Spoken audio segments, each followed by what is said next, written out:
എന്തായത് എല്ലാവരും ചോപ്പും അരിവാളും ചുറ്റിയൊക്കെ ആയിട്ട് വല്ല പ്രകടനവും മറ്റോ ഉണ്ടോ? പ്രകടനമുണ്ട്. ഇപ്പഴല്ല, വൈകിട്ട്. തലകുത്തി മറിച്ചില്, ഒറ്റക്കാല നിപ്പ്. വൈകിട്ട് വന്നാ കാണാം. ടിക്കറ്റ് സൗജന്യ. ദേ നിൽക്കണു അഭ്യാസി. ഓ പിന്നെന്താ, ഞാൻ റെഡി. പക്ഷെ ഇപ്പൊ ഈ മനുഷ്യന്മാരുടെ അഭ്യാസങ്ങൾക്ക് വലിയ മാർക്കറ്റിലെന്നാ കേൾക്കുന്നത്. ഈ സർക്കസുകാരുടെ പോസ്റ്റർ കാണാറില്ലേ? പ്രകടനം മുഴുവൻ കൈയടക്കി വെച്ചിരിക്കുന്നത് ചിമ്പൻസികളും സിംഹവാലിനും ഒക്കെ. ഇനിയിപ്പോ ഏതായാലും അതിനൊരു കുറവും ഉണ്ടാവില്ല.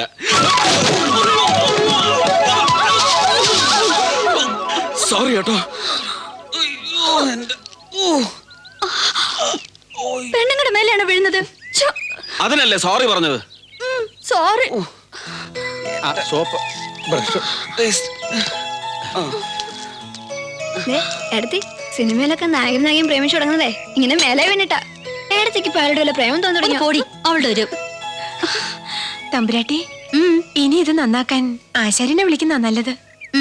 പാവം ആ കുട്ടിയുടെ നടുവൊടിഞ്ഞ. ഓ അപ്പൊ എന്റെ നടുവൊടിഞ്ഞ തനിക്ക് പ്രശ്നമൊന്നുമില്ല? അല്ല, സാറിന്റെ നടുവും അതേപോലെ ദാ ആ ചാല് കിടന്ന് അപ്പുറത്താണ് കുളം. ആ എന്നാ ഞാൻ പുറപ്പെടാ സാറേ. ഓ ശരി.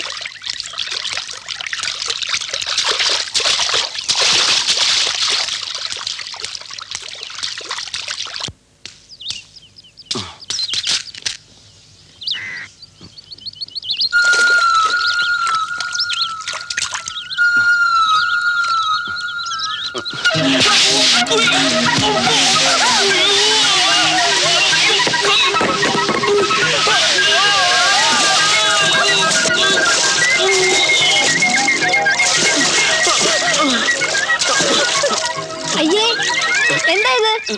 ഞാൻ വീണതാ. നിങ്ങൾക്ക് പെണ്ണുങ്ങളുടെ കട മാത്രമേ കണ്ടുള്ളൂ? പെണ്ണുങ്ങളുടെ കടവാണെന്ന് അറിഞ്ഞപ്പോഴേക്കും വീണുപോയി. നിങ്ങൾ ഇവിടെ കൃഷി ഓഫീസറാൻ വന്നതോ അതോ വീഴാൻ വന്നതോ?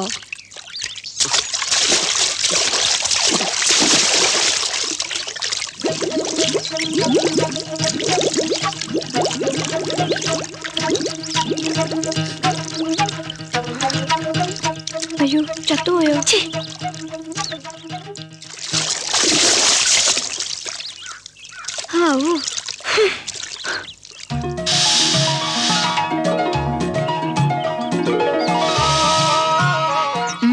എന്താ നോക്കുന്ന?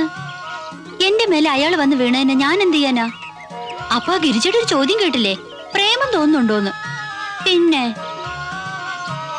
കാണാനൊരു രസമൊക്കെ ഉണ്ടല്ലേ എന്ന് വെച്ച് മേലെ വന്ന് വീഴുന്നവരെയൊക്കെ പ്രേമിക്കാൻ നോക്കുവോ?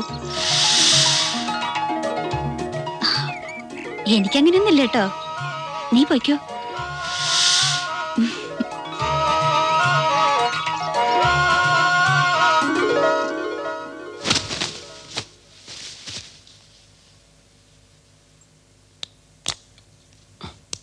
കറണ്ടില്ലേ?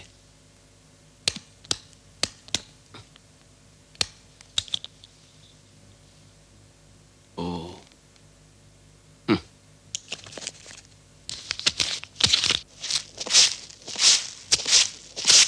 ഒരു കത്തി തരൂ. ആ കത്തി ഒന്ന് മേടിച്ചു തരാൻ. പേടിക്കണ്ട, വെട്ടാനും കുത്താനും ഒന്നും അല്ല. മോളിലത്തെ സ്വിച്ച് ബോർഡ് ഒന്ന് അഴിച്ചു തന്നാക്കാനാ. കറണ്ട് ഇല്ല, പിന്നെന്തിനാ സ്വിച്ച് ബോർഡ് ഒന്നാക്കുന്നത്? ഓ നിങ്ങളുടെ നാട്ടിൽ ഒരിക്കൽ കറണ്ട് പോയപ്പോ വരത്തില്ല? ഇലക്ട്രിക് കണക്ഷൻ ഉള്ളിടത്തൊക്കെ വരും. മനസ്സിലായില്ല. ഇലക്ട്രിസിറ്റി ബോർഡുകാര് ഈ വീട്ടിലെ ഫ്യൂസ് ഒരുക്കൊണ്ട് പോയിട്ട് വർഷം 2 കഴിഞ്ഞു. ഇവിടുത്തെ വയറിംഗ് മുഴുവൻ മാറ്റിയാലേ കറണ്ട് തരുമെന്ന് അവർക്ക് വാശി. അങ്ങനത്തെ കറണ്ട് വേണ്ടെന്ന് ഞങ്ങൾക്കും വാശിയായി. ദേ വെറുതെ കത്തിയും വാളൊക്കെ കൊണ്ടുപോയിട്ട് വിഡിതം കാണിക്കല്ലേ. കത്തി അണ്ണ എന്നോട് ചോദിച്ചേ ടോമി ആയിട്ട് എന്താണെന്ന്. എന്നിട്ട് ഒന്ന് വെറുതെ. ഇത് തൂത്തുവാരാനും വെള്ളം കോരി വെക്കാനും ഒരാൾ വേണമെന്ന് പറഞ്ഞില്ലേ, അതിനുവേണ്ടി ഞാൻ വിളിപ്പിച്ചതാ. ഓ ഇന്നത്തേക്ക് എത്രയും മതി, കുട്ടി പൊയ്ക്കോളൂ. ഞാൻ ഇവിടെ വരുന്നതിന് മുമ്പ് തന്നെ ഈ നാട്ടിലെ വിശേഷങ്ങൾ ഒത്തിരി വായിച്ചറിഞ്ഞിരിക്കുന്നു. വിവാഹം കഴിക്കാത്ത അമ്മമാര് ഇവിടെ ഒരുപാടുണ്ടെന്ന്.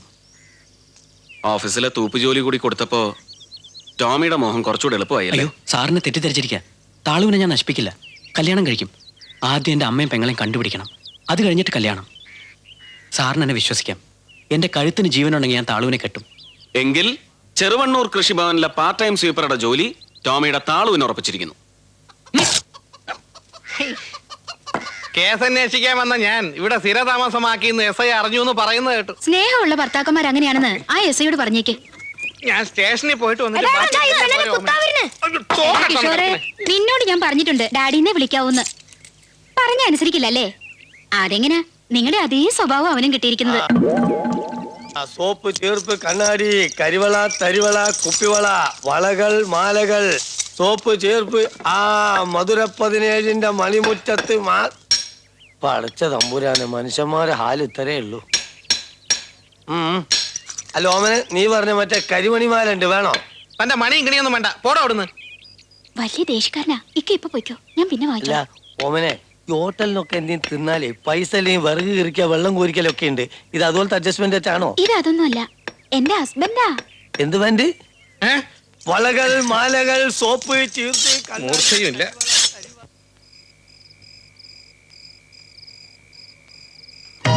Hi, current.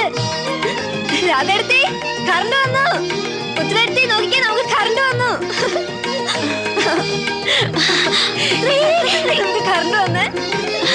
എടുത്തേ, കഴിഞ്ഞ 2 വർഷമായിട്ടില്ലാത്ത കറണ്ട് നമുക്ക് എങ്ങനെ ഇത്ര പെട്ടെന്ന്?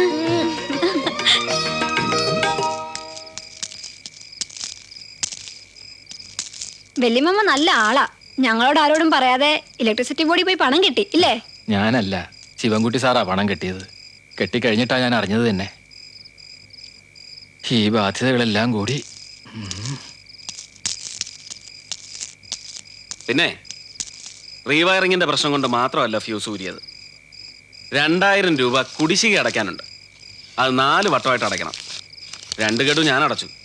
പിന്നെ പുതിയ meter, main switch, earth wire, bulb എല്ലാം കൂടി 1000. മൊത്തം 2000 രൂപ. ദാ പിടിച്ചോ. ആ ഫ്യൂസ് കുത്താമെന്ന ലൈൻമാൻ ഇവിടെ ഒരു കാർഡ് തന്നെന്ന് പറഞ്ഞല്ലോ, അതെവിടെ? ഫ്യൂസ് കുത്താൻ വന്ന ആളെ കണ്ടില്ല. ഞങ്ങൾ ആരും ഇവിടെ ഇല്ലായിരുന്നു. ആ, അത് ഞാൻ അറിഞ്ഞുകൊണ്ട് തന്നെ. പണം അടയ്ക്കുന്നത് ഞാനാണെന്ന് അറിഞ്ഞാൽ ഫ്യൂസ് കുത്താൻ വരുന്നവരുടെ ഫ്യൂസ് നിങ്ങൾ എടുത്താലോ എന്ന് പേടിച്ചിട്ടാ. ഇപ്പൊ വിഡിത്തം പറ്റിയ ആർക്കാണെന്ന് വല്ല പിടിയും കിട്ടിയ? ഏ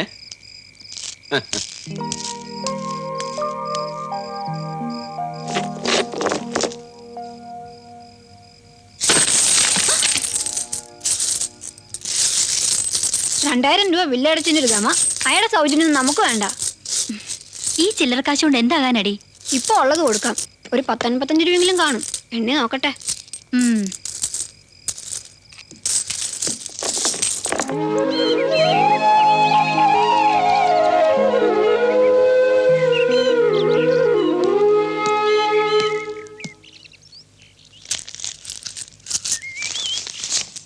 നിങ്ങൾ ഇലക്ട്രിസിറ്റി ഓഫീസിൽ കൊടുത്ത തുകയിൽ വരവ് വെച്ചോളൂ.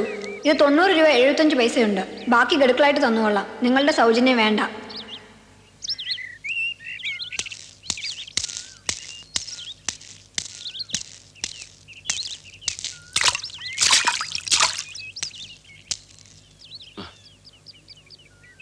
കാശ് ഇൻസ്റ്റാൾമെന്റ് ആയിട്ട് പിരിക്കുന്നത് ഞാനല്ല, ഇലക്ട്രിസിറ്റി ബോർഡാ. എനിക്ക് എന്റെ പണം ഒറ്റ ഗഡുവായിട്ട് തിരിച്ചു കിട്ടണം. എന്നാ പിടി. എടോ, നോക്കിക്കാതെ കാശ് പിടിക്കാൻ. എടോ, തന്നോടാ പറഞ്ഞ കാശ് പിടിക്കാൻ.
അപ്പുവേട്ടാ അപ്പുവേട്ടാ എന്താ കുട്ടി?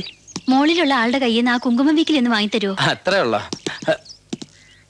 വിട്. അതെ, മോളിലുള്ളയാള് കള്ളനാണോ കൊലപാതകയാണോ എന്നറിയാതെ എങ്ങനെയാ വാരിക ചോദിക്കുന്നത്? പിന്നെ മോളിലുള്ളയാള് വാങ്ങിയ വാരിക മോളിലുള്ളയാളിനെ വായിക്കാനുള്ളതാ, അല്ലാതെ വിവരമില്ലാത്ത പൈങ്കിളിക്കാർക്ക് വായിക്കാനുള്ളതല്ല കേട്ടാ. വാ. വിഷമിക്കണ്ട, വെറുതെ പറഞ്ഞതാ. മോശമായിപ്പോയി, പാവം പിള്ളേര്. പാവോ? ആ രാധ എന്ന് പറഞ്ഞ കുട്ടിയുണ്ടല്ലോ, കുറച്ച് തലക്കനമുള്ള കൂട്ടത്തിലാ. പറഞ്ഞു കേട്ടില്ലേ, മോളിലുള്ളയാള്. എല്ലാരും വിളിക്കുന്ന പോലെ സാറെന്നോ ഏട്ടാന്നൊക്കെ വിളിച്ചാലെന്താ? പെൺകുട്ടികളായ കുറച്ച് ബഹുമാനവും വിനയവും ഒക്കെ വേണം. എന്തോ ഒരു കൂടിയ ഉൽപ്പന്നമാ താനെന്ന അതിന്റെ വിചാരം. സാറ് ചുമ്മാ കൊച്ചു കുട്ടികളെ പോലെ. ഞാനിനി എങ്ങനെ അവരുടെ മുഖത്ത് നോക്കും? ഓ, അല്ല, അവരുടെ ഭാഗത്തും തെറ്റുണ്ട്. ആ